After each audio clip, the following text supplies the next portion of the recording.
We've learned lots of lessons from remote learning. I think one of the biggest ones that we've always been conscious of is this idea of variety for our students. So we've never gone down the Teams en masse 5 hours a day route, but we were aware of the fact that our students probably needed to hear our voices, something they probably didn't get enough of in the first lockdown. So before we even anticipated a second lockdown, one of the things that we did is we had a CPD session on how to put a voiceover on a PowerPoint, with the idea that the students still see what they need to see, the PowerPoints and the lessons that have been designed by their teachers, but they're getting that bit more explicit instruction, explanation and scaffolding that we know they need. We've also had to think about students that, you know, they might not have a computer, or they may have a computer but where our school is, the internet is sporadic, or there might be several students sharing a device. So we've also had students who've actually had to work from paper copies. So it's making sure that they're getting, you know, similar access to the ones who are working on computers. The idea that they all have an equal experience is quite important to us. We don't want anyone to be left behind.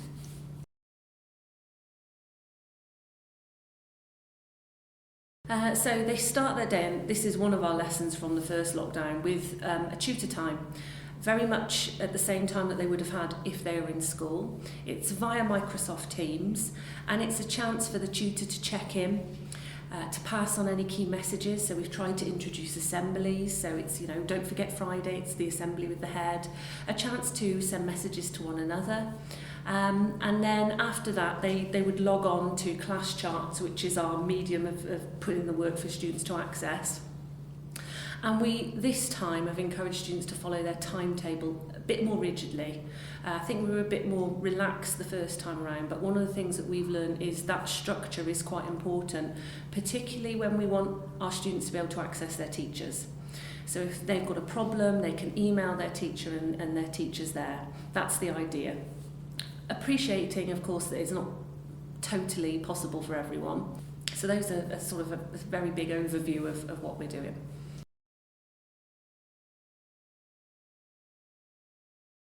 We anticipate that at any time we will have, you know, lots of our students who will. By the very nature of learning is about getting stuck and becoming unstuck. So the first sort of level, I would say, is having teachers on hand to answer emails and address queries. Then for students who require any additional support, we have them linked with TAs, so a TA that they have a relationship with, and that TA will have time set aside where they can talk to that student.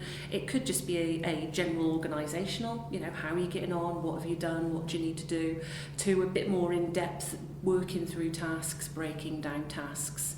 We have reading groups, so students who require reading interventions can read a book with a TA, and they can break down those new words and they can try and use those new words.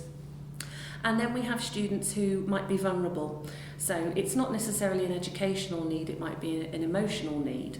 So there are phone calls made home weekly to those students. Again, they might have a link TA, and it's not necessarily about learning, it's about how are you all right? So there's many different layers that are going on in school at the moment to try and make sure that we are taking care of everyone.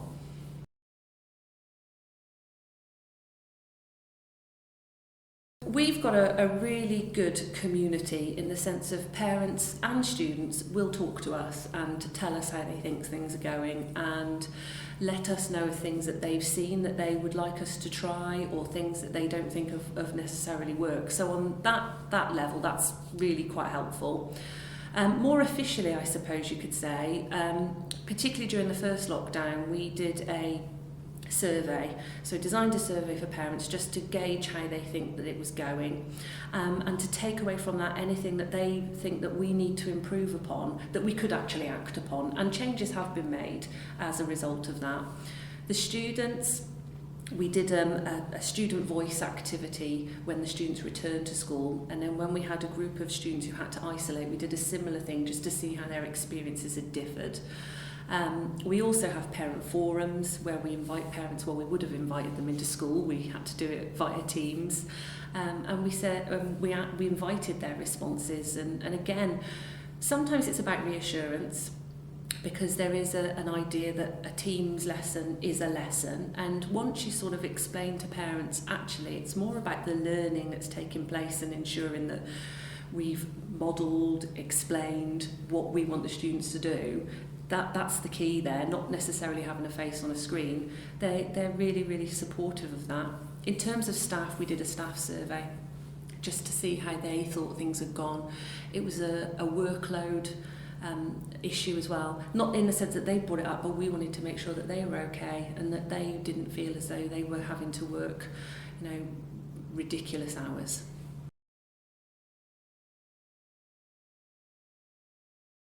That is and again, something that is constantly having to be reviewed and looked at. So we have in school at the moment bubbles and groups. So the key worker students are supervised by a group of teachers, a department, because it's quite nice for departments to see one another and talk to one another.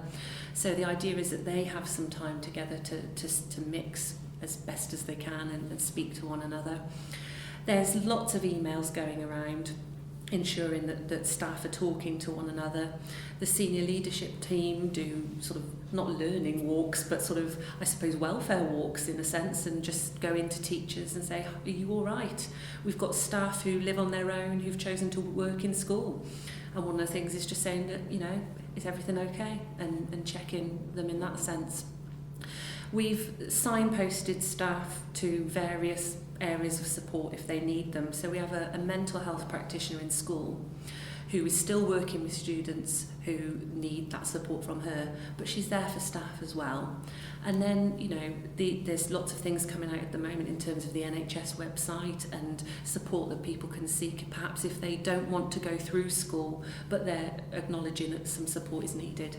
So at the end of term, one of the things that the head introduced was this idea of a raffle, but not just any ordinary raffle for a prize.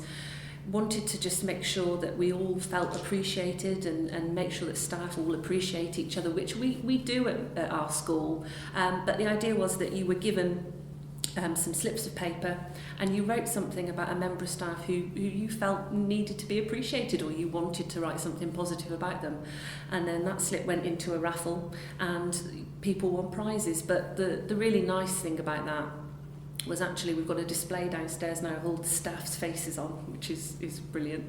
And next to it are some of the comments that have been made by people, and I myself have gone past it and just read it. That's really nice. It just makes you feel appreciated. We're not so different from students in that sense. A little bit of praise goes a long way.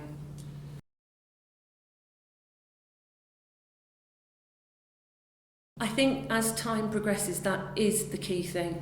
That is the absolute key thing. So one of the things that we do is the morning assembly or the morning Teams registration, and that has come from the first lockdown. That's one of our lessons, and the idea is not only does it give them a chance to speak to their tutor, but it's one of those sneaky things. We know they're out of bed or they're awake, so it's starting the day the right way. It's a chance for them to talk to one another. It's a chat perhaps on the chat function, or they might be able to hear one another. One of the things that subject teachers have become really good at in terms of remote learning, they're brilliant at it normally, but ever-changing situation, is sending out praise postcards or ringing home on top of the work that they're doing, just to say, this is brilliant and thank you very much. Motivation can be quite instantaneous with a system we're using, Class Charts. You can give fairly instant feedback once work's been uploaded, and I know that if students feel like their work's being read and someone's actioning it, brilliant, okay, I'll do some more. Sharing good practice. So one of the things that we fortuitously invested in before the second lockdown were visualisers. And these visualisers enable you to show what's in front of you on a screen, and it's a brilliant way of saying, this is a piece of work that's been handed in, it's fantastic, this is what is fantastic about it, and I want you to look at this and see how you can use it to improve upon your work.